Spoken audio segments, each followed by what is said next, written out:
UK Pro Bs once again. Remember, subscribe.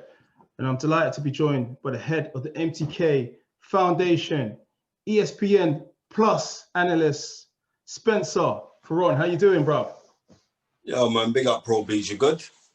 Doing well, man. Doing well, man. I thought, with the breaking news that's kind of just been out there in the mainstream about Fury and Joshua set to exchange contracts starting from next week.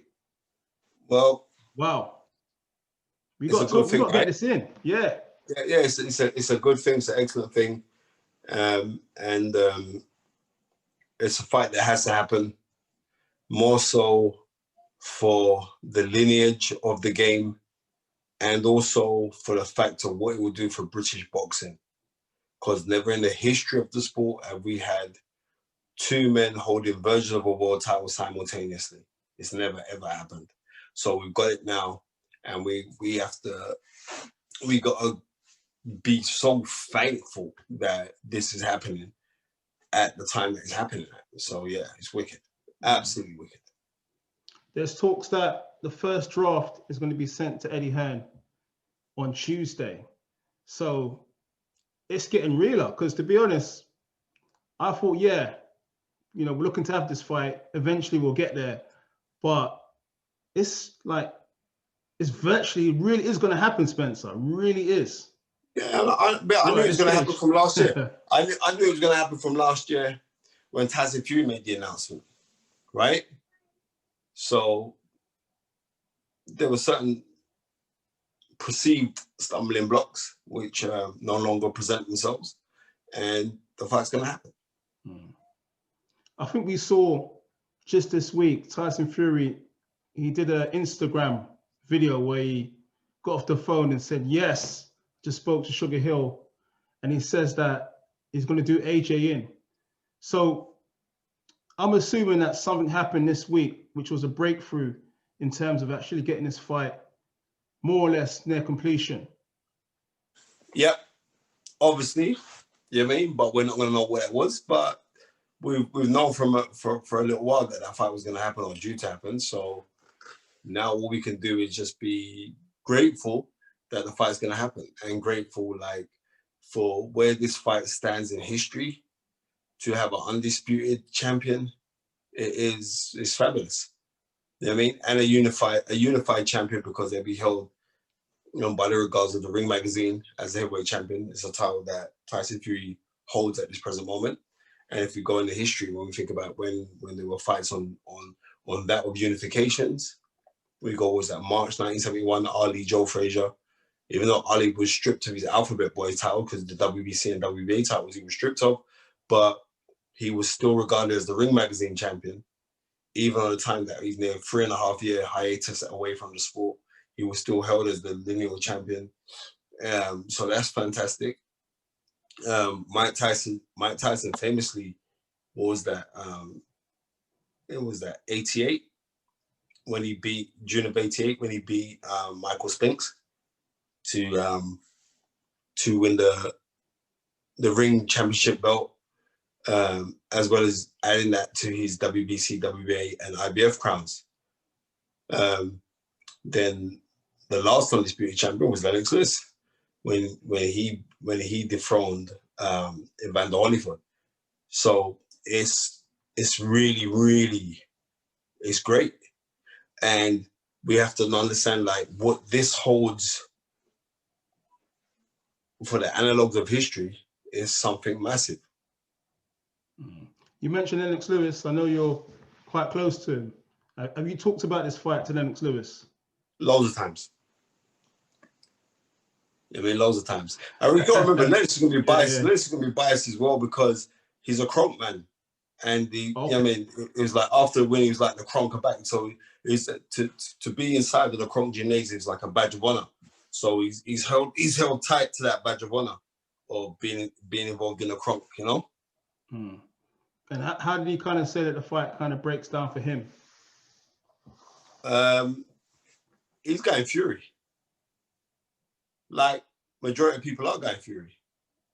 Let's be real. You know what I mean? it's not a lot of people that are going for AJ who are backing AJ. But I know how AJ can win, and I believe watching, I see the flaws that Tyson Fury makes. AJ could potentially knock Tyson Fury out, right?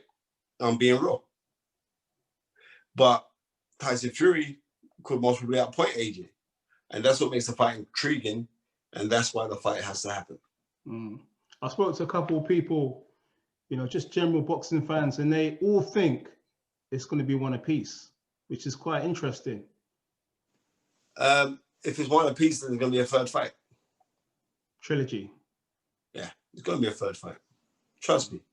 The great ones, we always get trilogies. Not interesting. I mean, it would seem that, look, you know, Bob Arum, Eddie Hearn have done a good job of kind of getting a whole Wilder situation out of the way. They made the WBO happy with the Usyk and Joe Joyce situation where they fight for an interim belt. So all set, go, no problems. Hopefully, what are we looking at? Late May, early June? Hopefully, we look forward to that one, right? 100%. And you know what's interesting? I think there's been a lot of like talk that the two fighters have been in intense training throughout the holiday season, you know, Christmas into New Year. So, you know, one would think that these guys, you know, they definitely had this fight in mind come summer anyway. And they want to prove that who's number one in the heavyweight division. Yeah. But obviously, let me just tell you this. You know, people say one apiece. I think it's how or the manner of the first fight will determine the second fight, right? And I just know AJ goes in there bad boy business, Wakanda forever. He's going to win the fight. Telling you this now. But a lot of people are writing off AJ. And if they say one apiece, they may be thinking like, all right, then AJ is going to lose the first fight. So if you listen to all the gas, don't get twisted. Tyson Fury is a superb boxer. You know what I mean? But he's also open to flaws as well. So if Anthony Joshua goes out there and sticks it on him, he's going to win the fight. When you say flaws, seriously. When you say flaws, are you kind of referencing? I ain't going to discuss the flaws. I see flaws in AJ as well, but I'm not. But I'm not going to discuss that. Sorry, I'm not discussing that. All right. No, I was just kind of talking about the Otto Wallen fight. You know, like general boxing fans out there. Well, then, right. Just say that fight alone. There's flaws, right? But it's whether you have the tutelage to exploit those flaws, right? So Fernandez and McCracken better be watching this video and go take notes. But I'm saying straight standard, like, there are flaws. And the thing about it is this. If people talk so much gas, you'll consume that gas and you'll get afraid yourself. You know what I mean? You got to take this thing you got to grab this two things by its horns and say, all right, come, bring this. You know what I mean? Yeah. How crazy would it be? AJ cannot engage in a boxing match with Tyson Fury. I'm just thinking, how crazy would it be if Fury just in the first fight just totally came out southpaw? I mean, but he can do that because I've seen Fury do that before. Yeah. Against Chisora. I think it's the second fight. I've seen him do it before. Made adjustments. I've seen him do it before. So, you know what I mean? It wouldn't surprise me. No, it's definitely, it's going to be a big two fights for British boxing. I'm definitely excited. I think it's just the location as well that they're working on, which is probably, well, unfortunately, not going to be in this country. So, gutted. I must say, gutted that, you know, we can't have it over here to start with. Very unlikely. Yeah. I mean, you remember the energy in Joshua versus Klitschko. I mean, crazy. Yeah, it was mad. But you got to think more people are going to watch it on their TV screens than who are actually going to be in the arena. But the thing that I do think is bad is like the economical pull to this country of having a fight of that magnitude. It would help the economy. But in saying that, we're in a pandemic, so that fight alone cannot help the economy because we're in financial deficit in the first place. So because of that, I can't say, oh well, the fight has to go where the most money is going to be, and where there's more safeguarding to the people who want to. It makes no difference if we have it here, because we're still not really going to have that much of a crowd there anyway. So it is what it is. What I pray for is the health and safety of the people around the world. 100. Let's talk about the overspill from that. I mean, Wilder against Charles Martin. What overspill? For Wilder fighting Charles Martin. And what overspill though? Yeah. We're having two former heavyweight champions of the world who the only losses on their records came to British guys. And it's not really a great fight. Because Wilder is technically bad because he chooses to be technically bad. And Charles Martin, being a southpaw, is technically bad, but he doesn't think that he's technically bad. So I'll just keep it at 100. Wilder should knock him spark out. It'd be interesting to see what changes. But it would go late. That fight would go 6-7, I reckon, before it gets clapped out. But you see, you see Charles Martin against Washington. I think, you know, just under a year ago, he was looking good. It was like a fighter reborn. Yeah, I'll go watch that fight. I'll go watch it again. And what about Joe Joyce potentially going to fight Usyk for interim belt? Joe Joyce will beat Usyk. Trust me. Usyk's fought twice at heavyweight, and he has not impressed me. There's nothing that I've seen in him fight in those fights that I'm going to think, raw. You know what? Everyone's got to stay away with him. Stay away from him. When I watched him as a cruiserweight, I was saying, bro, you heavyweights want to stay away from this guy. This guy's got a very good technical brain. But in saying that, he's not big enough to go deal with these guys. He didn't impress me against Chaz Wilson. He certainly didn't impress me against Derek Chisora, who gave him a run. And Derek Chisora is very long in the tooth, right? So, no, I see Joe Joyce beating him. Joe Joyce really did impress me against Daniel Dubois. And I've got Joe Joyce winning that fight. Joe Joyce himself said, look, you know, when we fought in the amateurs, it's over 5 rounds, but over 12, it is, you know, it's a different ball game. Is that something you agree with? And you know what? And I absolutely agree with him. I could see Joe Joyce winning a point victory over, because I don't think over Usyk. I don't think Usyk hits hard enough to keep him off. So I got Joe Joyce winning that fight. I suppose we've seen a bit of like Joe Joyce evolving now, because, you know, the fight against Dubois, I mean, the way that he kind of moved around with the jab, you know, as part of the game plan, that proved a lot of people wrong. But he didn't prove me wrong, because my prediction that it was going to be Daniel Dubois, and that's what happened. So I think Joe Joyce has not been given the credit because his style is somewhat lackluster, but technically he's on point. If you go through the areas on Joe Joyce and you're ticking boxes for Joe Joyce, he's like, he'll pick up 10s in certain areas, 8s in certain areas, 7 in certain areas. But if you was to calculate all of those marks, he's a well-rounded fighter.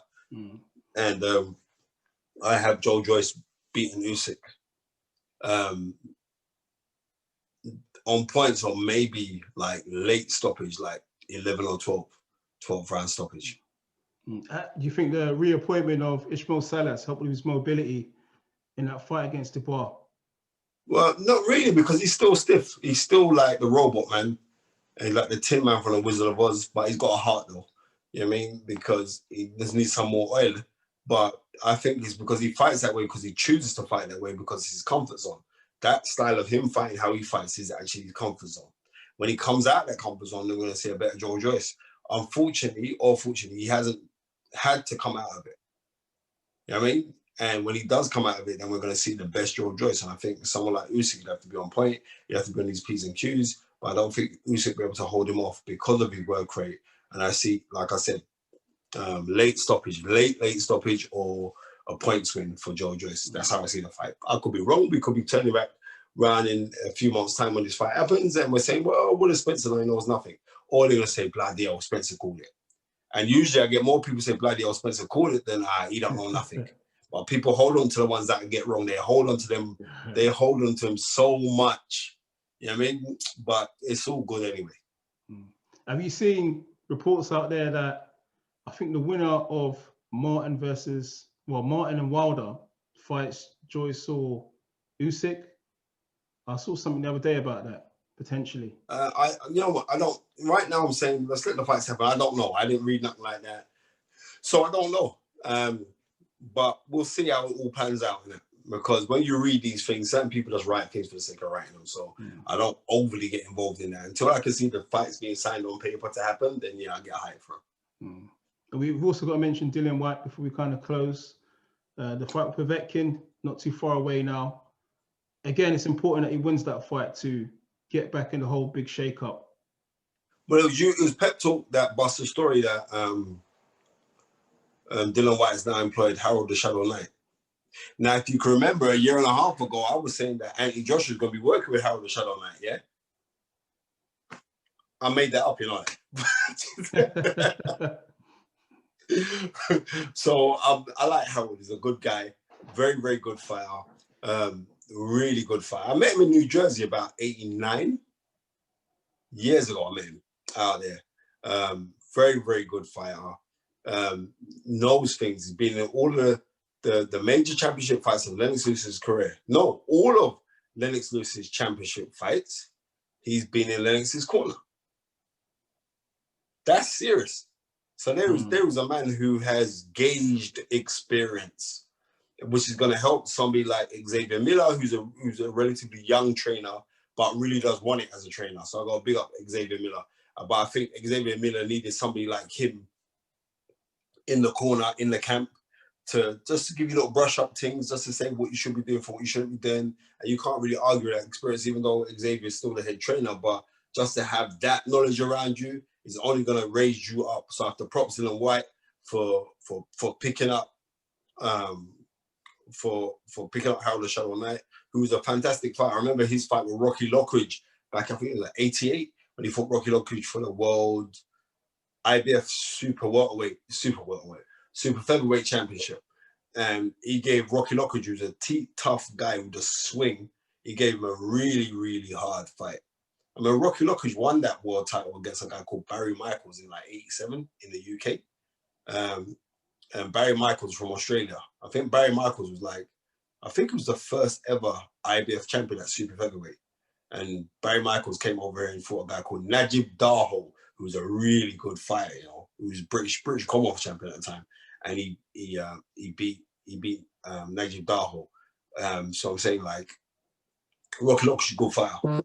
Really, really good fighter, man. So, like, he lost on points to Rocky Lockridge, Harold the Shadow Knight. That was his only loss, and then he retired. I don't know the reason why he retired, because there was loads of fighting him, and he could have ended up fighting for another version of the world title. But he retired. He retired after that, but really good fighter.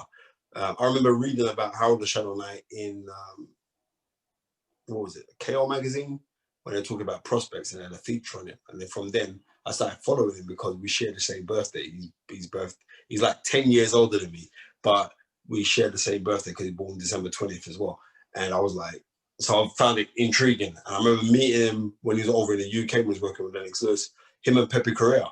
But what people need to realize is that he was there after Lennox got rid of John Davenport. Harold was working with him. And when Lennox Lewis got rid of Pepe Correa, Harold was working with him. And when Lennox Lewis was working with Emmanuel Stewart, Harold was there. So that is a man got a plethora of experience, man. So bring that to the game. And it was like, that's only going to improve Dillian Whyte, make Dillian Whyte a better fighter. Because he's not coming to be the head trainer.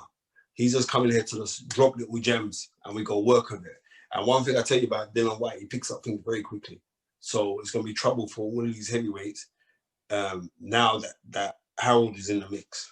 I'm sticking my neck out to say that one. It's going to be trouble. Is it kind of like, I wouldn't say demotivating, but again, if Joshua fights Fury twice this year, and the wait is even longer for Dillian Whyte to potentially get into contention, you're looking like almost 2 years to get a world title shot? Maybe, but I think once one of them gentlemen, Tyson Fury or Joshua, becomes world champ, undisputed champion, I think they'll relinquish one of the belts, similar to what Lennox Lewis done. When Lennox Lewis became undisputed champ, he got stripped of his WBA title because he opted to fight Michael Grant instead of fighting Andy Ruiz. No, not Andy Ruiz, John Ruiz. Andy Ruiz. Instead of fighting John Ruiz. And at the time, Michael Grant was ranked higher than Ruiz. And Lennox Lewis blacked him about 3 rounds. So, you know, it is what it is. But I think once there is an undisputed champion, then I become undisputed champion. Then it doesn't matter if they were to relinquish one of the belts. I think that may happen, and then Dylan White could fight for a vacant crown, or end up fighting Joel Joyce, the winner of Joel Joyce Usyk, for WBO title. That's what I think could happen. All right, man. Look, all I know is, look, we'll be waiting with more anticipation. 100%, man. The game's more game. News. All right. Lastly, can I say this? I got to send a shout out to the family of Trevor Hugh Curry, former British heavyweight champion, who passed away on Friday from the COVID, and nobody has picked up on it. Myself and Tunde Ajayi did a tribute to him on our live stream, which I was really taken aback because we got loads of views, and I realized that most of the views were actually Trevor Curry's family, who have reached out to me and thanked myself and Tunde and Gary Blake for doing that tribute to him. Here was a man that was a British champion. Here was a man that had some fantastic wins on his career as well. When he was British champion, he was actually managed by Frank Warren. He was such a good fighter. He trained down in Lonsdale Gym, down off Carnaby Street. And nobody has said anything about this man. And I find it disgusting. See you little young cats coming in there, you ain't gonna know more than stuff, right? But I posted it, and I'm gonna talk about it more tomorrow, because tomorrow I'm gonna talk about it in depth with Duke McKenzie, former freeweight world champion, who doesn't get the dues that he deserves.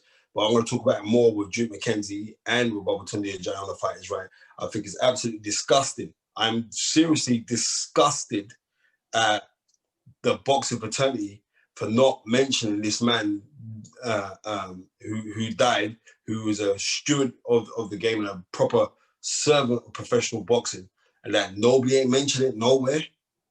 Seriously, that's sacrilege. Absolutely sacrilegious. And it winds me up. It winds me up to know this. Hugh Curry was a very, very good fighter, man. Very good fighter. And if he was around today, I would say to all of these heavyweights now, Anthony Joshua, you, man, go watch how Hugh Curry used to put his shots together. And then you'll know. Because I know them guys are world champions. They don't put shots together like this guy. But they don't remember this guy. This guy was British champion. Something that Frank Bruno didn't even manage to do. And also, this man was pioneering because he brought other guys into the game. He brought in other guys like Horace Notice, who he ended up losing into boxing. He brought guys like Derek Williams into the game. You know what I mean? Because Trevor was the guy on the road. You've seen the movie Babylon, yeah? You must have seen, everyone's seen that movie. I ain't seen it, I'll be honest with you. You see young kids make me sick. It's an iconic black movie about the sound system. It's a movie called Babylon. It's a superb film. And that's why I know you let me down, probably. You ain't seen that film? He's in that as well. I'm trying to say is like, I'm sending that my condolences out to the Curry family. I had his brother contact me today. I don't even know his brother. His brother contacted me today and he was in tears, but he just thanked me so much for mentioning his brother's name. So I'm telling you, you guys mention the guy's name. People only die when you forget them, but if you don't know, then they're already forgotten. And that's the disgusting thing about this sport. I keep on saying that fighters are like chewing gum. And when the taste of the chewing gum goes, what do? You spit it out. So we should not have this happen to men that paved the way for other fighters to come through, especially in the 70s when it was hard. 70s and 80s was hard for black men to come through in this sport. And then I'm telling you how it is. I don't business with me. Oh, you're supposed to be black and white. Yeah, that's right.